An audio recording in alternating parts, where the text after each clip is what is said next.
Throughout the history of the USA, incredible cases of murders and massacres have been seen, and have even been recorded in books, movies, and songs. But no case was as aberrant and impressive as the case of John Wayne Gacy, which was the inspiration for the recent saga of the movies titled It. Before starting to talk about the case, we must know the background and important events that occurred in the childhood and adolescence of John Wayne Gacy, in order to understand his behavior and actions years later. Jhon was born on March 17, 1942, in Chicago, Illinois. Jhon was the second of three children and was the only boy. He had a quite violent childhood. His father didn't want him because he never wanted to have a barren son. On the other hand, his father was an alcoholic and very aggressive, constantly attacking him and his family, but all his anger fell on Jhon. At 6 years old, he was sexually assaulted by a man, which he never told his father, and this event marked his for all his life. During his childhood and part of his adolescence, he was overweight, and he suffered from fainting as a result of a blow to the head. But his father said that Jhon did this to get the attention of his mother. Clearly, all these problems in his life in general only made him fall into depression. For these same problems, he left home at 18 years old and went to live in the Vegas, Nevada, where he got his first job as a security guard at a funeral home. Here was his first contact with corpses, and he was very interested, especially when the corpses of young men arrived, and many people even claimed that he committed necrophilia.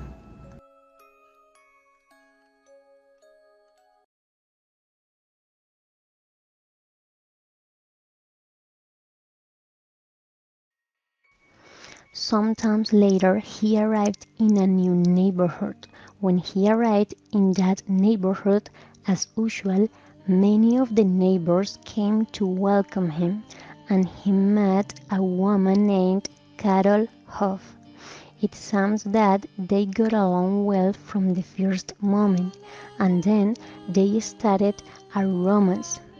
He married her on June 1st, 1972, she being her second wife, and they celebrated the marriage in his own home.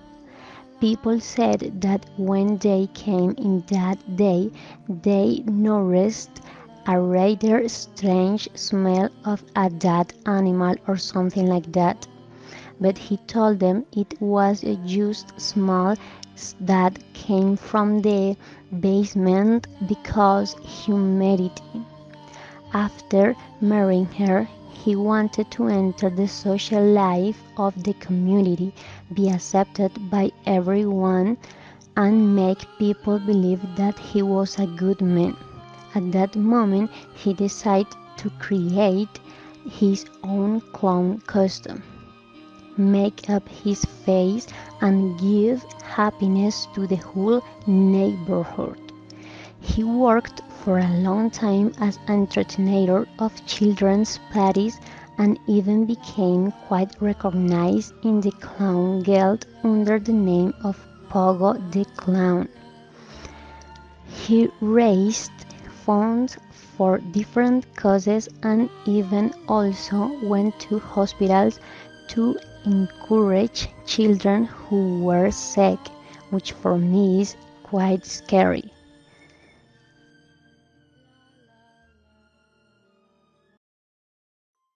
The first victim was 15 years old Donald Borges, who he tricked into saying he would put a pornography movie on him. In 1971, he attacked an adolescent who, despite the news in him, did not appear before the judge to ratify the accusation. Over time, he had murdered more than 30 children. Then came the 17 years old Jhon Bukovich, Samuel Stapson, 14 years old, James Hackinson, whose body was not identified until 2017, Kenneth Park, 16 years old, and Michael Marino, 14 years old. The modus operandi was always the same.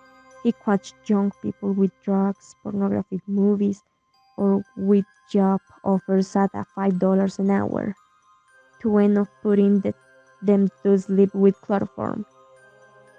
The victims were raped, tortured, and killed, and the bodies were buried in the basement, turning into a cemetery of bodies. It sounds like a real horror movie. Just be imagined. The last murder was that of young Robert Pice, who had come to Gacy's home for a contracted job. The young man's mother, learning of her son's wishes, they allowed to work, and when Robert disappeared, she led the police to investigate Gacy.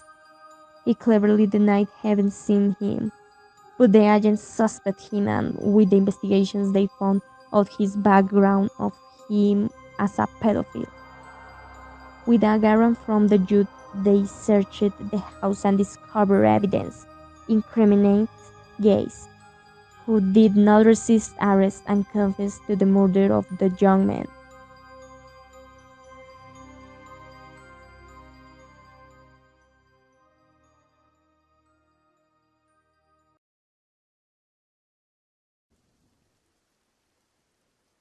John Wayne Gacy knew that the police will find all proof of his murders. Then, on December 1979, he had a meeting with his lawyer. At this, he confessed and accepted his problems with alcohol and drugs. And also, he confessed the murder of some male prostitutes through strangulation with a rope or his own hands. The same month, Gacy was arrested, and in the process, he provided the confession of 30 murders. Some of the bodies were hiding at his house. The police started with the search and identification of the victims. In 1980, Gacy was declared guilty of 33 murders, facing a trial in Chicago, when the media pressed for a convincing sentence. Donald Borges testified against Gacy because of his sexually assault in 1969 and helped in the process. Gacy was sentenced to 14 years in the Menal Correctional Center. This horrible case motivated a love of histories, books, and movies, creating an image of the humans evil. Gacy was executed on 1994. The process had some issues as the way to kill him changed to lethal injection. His story became a myth in the USA culture.